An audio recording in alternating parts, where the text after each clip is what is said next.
And the AI Safety Summit, I talked about this on Monday. Debbie was talking about this on Wednesday.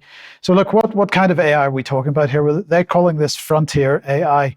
This is highly capable general purpose AI models that can perform a wide variety of tasks and match or exceed the capabilities present in today's most advanced models, computer models, that is.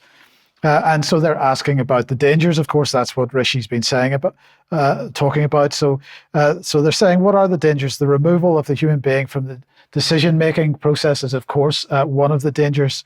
And I mean, I would say that this might be as simple as interaction with your bank, for example, or with a utility company, or as many have already experienced, an online platform like YouTube or Facebook.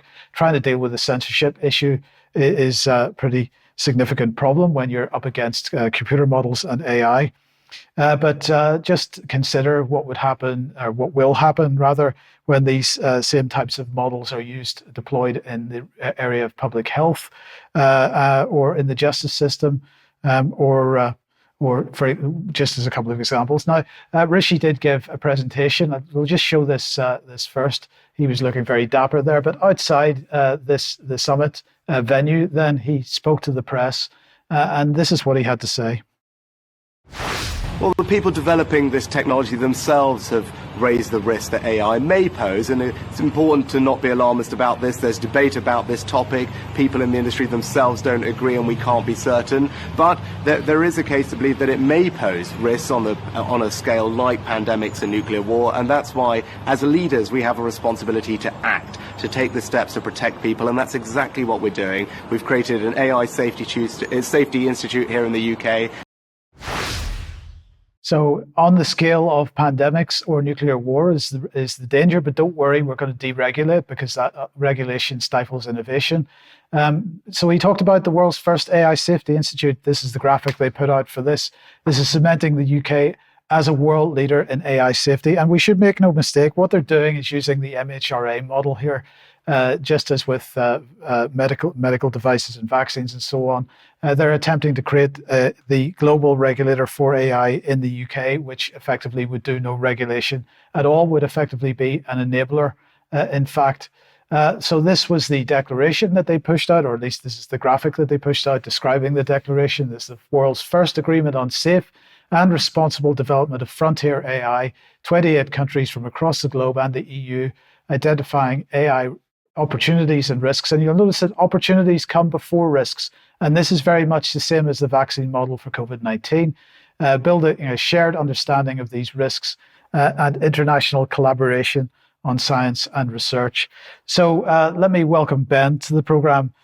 Ben, you've been watching this very closely.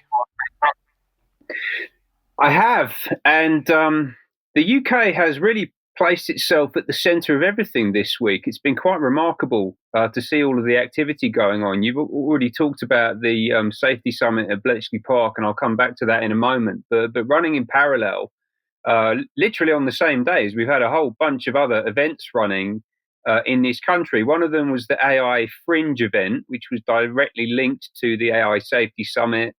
It's been running all week, including running today at the British Library. I actually attended yesterday to hear from a bunch of the UK regulators and how they're looking to implement AI, and I'll talk about that in a moment. But we've also had the King's Fund annual conference. The King's Fund is a think tank that focuses on the UK health system, so obviously a big deal when it comes to the NHS. They've been talking a lot about artificial intelligence and how it's going to underpin the future of the UK health system. And we've also had at the same time an event called Anthropy, which Debbie and I have spoken about recently, which has been held at the Eden Project, which is about inspiring a better Britain. And that markets itself as essentially a Davos-style event. Literally, they describe themselves as a Davos-style event that takes place on the South Coast. And also ARC, which is an international community with a vision for a better world. And ARC is a fascinating proposition. We've already talked about Douglas Murray and his, I would regard as inflammatory comments about the protests that are going to be taking place over the next few weeks. I think that he's really playing with fire there. And ARC has positioned itself almost as an antidote to the World Economic Forum. This is the kind of the conservative take, as opposed to the progressive take on globalism. And when it launched, it was very much about injecting new thinking, new ideas, untainted by the past, looking to the future. So obviously they've reached for Michael Gove to do a keynote speech on the first day of their event, which I think tells you everything that you need to know about ARC. A lot of people were holding out quite a bit of hope, actually. It looked potentially like quite an interesting event that was being run, an interesting think tank, essentially, coming up with ideas for the future. But actually, as it's manifested, it's really just same old, as far as I can tell. In the presence of Michael Gove, I think is a great example of that. Anthropy also has essentially revealed itself, if it hadn't already, right? I mean, it basically is going to market as a Davos-style event. But just today on Twitter, it has announced that they have received full blessing from the UK Uniparty, essentially. So all three leaders from the main UK political parties have come out and said that Anthropy is a relevant and impactful force for the UK. They've written letters that you can go and find on the Anthropy app if you want to download that. And really interestingly, and I just talked to Brian about this earlier, Anthropy is using language that we know is employed by Common Purpose. This idea of leaving your ego and your silo, in particular, getting people to break out of their silos, is language that Common Purpose use in their matrix courses, and that is absolutely slap bang in the middle of the Anthropy event. They're using it on their signage. I think that is an incredibly interesting development. So there appear to be some close links between Common Purpose, who actually Brian and I talked about a couple of days ago on the column, and Anthropy, and I look forward to investigating that much further. But obviously, the big news is AI. Mike's already talked about the work done at Bletchley this week. In parallel to that, an executive order has also been signed by Joe Biden in the US, and this is all about artificial intelligence, safety, security, and trust. Don't worry, guys, Joe Biden is on the case. How could you possibly argue with safety and security and trust for the use of artificial intelligence? Obviously, though, when you dig into it, there is an agenda at play here. And essentially what we're looking at is a way of enshrining critical race theory and these concepts of equity, diversity, social justice, which are in effect neo-Marxist language, neo-Marxist concepts into US law, and you see this absolutely everywhere. So let me read a couple of excerpts here. So, irresponsible uses of AI can lead to and deepen discrimination, bias, and other abuses in justice, healthcare, and housing. To ensure that AI advances equity and civil rights, the president directs the following additional actions. We must provide clear guidance to landlords, federal benefits programs, and federal contractors. So that's anyone who works with the US government, right? And there's a huge variety of organizations that work with the US government. They're being directed to keep AI algorithms from being used to exacerbate discrimination. And they also need to address algorithmic discrimination through training, technical assistance, and coordination between the Department of Justice and federal civil rights offices. And all of this is being done in the development of the AI ecosystem and how this technology is being deployed. And it's being deployed extensively by governments, not just in the US, but globally. And we're just going to run a little film here now to talk about how that's manifesting here in the UK. They are a cultural technology. So in the same way that a library is a cultural technology, and large language models like ours, as I say, they've read everything. They've read everything that's ever been digitized. So not quite everything, but everything that's been digitized. And of course, that then reflects the prejudices and biases of the past. Much like a library, if you've got the British Library reflects the biases and prejudices of the past in the pages of its books. And of course, if you insensitively pick a book at random and ask it for a hero, or ask it for, it is going to represent the historical biases that are inherent in that cultural technology.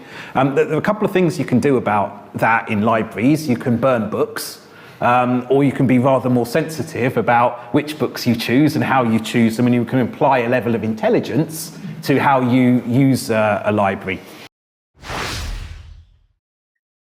Which is the same thing as burning books, right? And then this is how they are training these models. They are restricting the information that is being introduced into the model, and it has the same net impact as burning books, right? He continues. In AI, I think it's much the same with large language models. They do absolutely reflect those biases. There's some very clever maths you can do to start taking out biases. So one of the things we do is in the big vector space of meaning in which we operate, if you take a word which is gendered in the corpus, say doctor would be more associated with men rather than women, we can just correct for that bias in the maths and make sure that it isn't a gendered word in our corpus. So there's clever stuff you can do, but the big picture is you need to be cognizant that there is bias in the training data, there is bias in our history, and you need to use that cultural technology as you would use other cultural technologies, with an eye to that bias and with an eye to making the future world better than the past world it was trained on. Okay, you get that. Our history is biased. It needs to be artificially manipulated and changed in order to make it unbiased. And the people who are the adjudicators of this are people like this gentleman here, Sean Williams, who is the CEO of Autogen AI. This is actually from earlier on this year. I think it's about 6 or 7 months old, this film. It's from an Institute for Government event, which was attended, and actually maybe the panel was hosted by Lord Hallam, who is a Labour peer. So this is the top level of British government. And what they were discussing is using artificial intelligence to direct £300 billion of government spend, that's taxpayer money, in ways that will artificially restructure our society towards a model that is more amenable to people like Sean Williams, people like Joe Biden, people who hold this progressive mindset where it is essentially known, right? It is known. It is a canonical fact that our society is fundamentally biased and prejudiced. It always has been, and the only way that we can potentially fix it and create this better future is by using artificial intelligence to artificially transform the way that our world is structured. It's absolutely remarkable. Who's it being done by? Well, we know it's being done by these people. It is the global community, right? So the politicians that we're all very familiar with, they're the salespeople, they're the ones fronting this stuff up. It's being delivered largely by private companies, including companies like Infosys, which was founded by Rishi Sunak's father-in-law, and where Sunak's wife continues to hold a $500 million stake. That's where the vast majority of his wealth comes from. Infosys, by the way, is a strategic partner to the World Economic Forum. And what's the end point of all of this? Well, Elon Musk being interviewed by Sunak last night. I mean, we've had a whole range of things happen this week. It's been a very busy week out there. So what did Musk have to say? So there will come a point where no job is needed. AI will be able to do everything.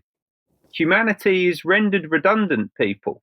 And the progressives have this concept of fully automated luxury communism. I don't know if you've heard that before, but that's something that I hear quite a bit. And that is ultimately the point that Musk is talking about there. Humans won't have to do anything.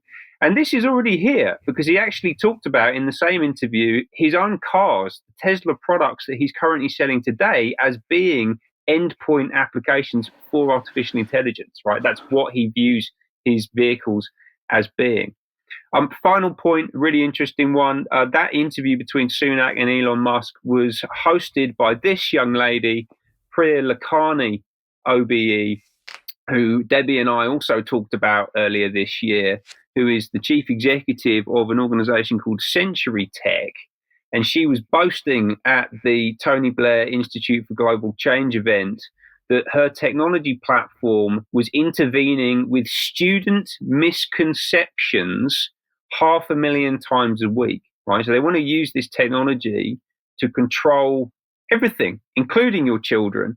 And I've just been reminded of this fantastic C.S. Lewis quote, which I think sums up the mentality here really well, right? So of all tyrannies, a tyranny sincerely exercised for the good of its victims may be the most oppressive. It would be better to live under robber barons than under omnipotent moral busybodies. The robber baron's cruelty may sometimes sleep, his cupidity may at some point be satiated, but those who torment us for our own good will torment us without end, for they do so with the approval of their own conscience. And I'll leave it there. Okay, Ben, thank you very much. And just to end this AI section, let's bring the wonderful Earl of, well, I do apologize, I've forgotten which Earl he is, but anyway, he's a defense minister, and he was looking at countries and companies developing frontier AI for defense. He was looking at this yesterday. The MHRA is to launch the AI airlock, a new regulatory sandbox for AI developers. I mean, there were announcements after announcements. They're calling this motherlode. So it's quite an impressive set of announcements around this. It's pretty clear that the UK government has bought into this hook, line and sinker, and very keen to roll it out as widely as possible. They are not intending to deal with any of the risks.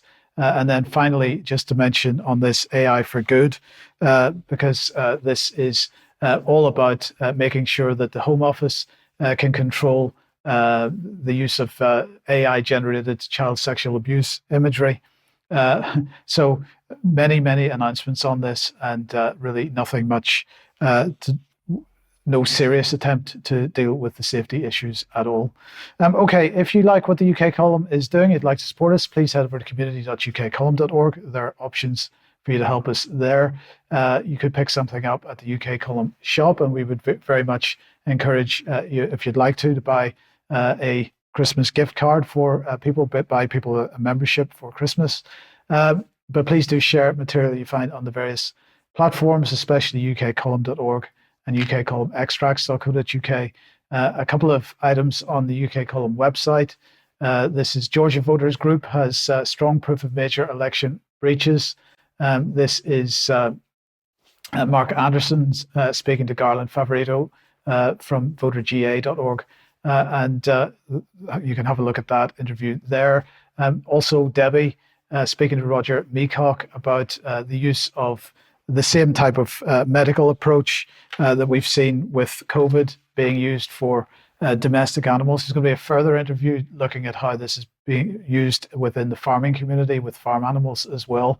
This is not just about humans. And of course, the One Health agenda makes that very clear. Okay, let's move on. And just very briefly, Ben, if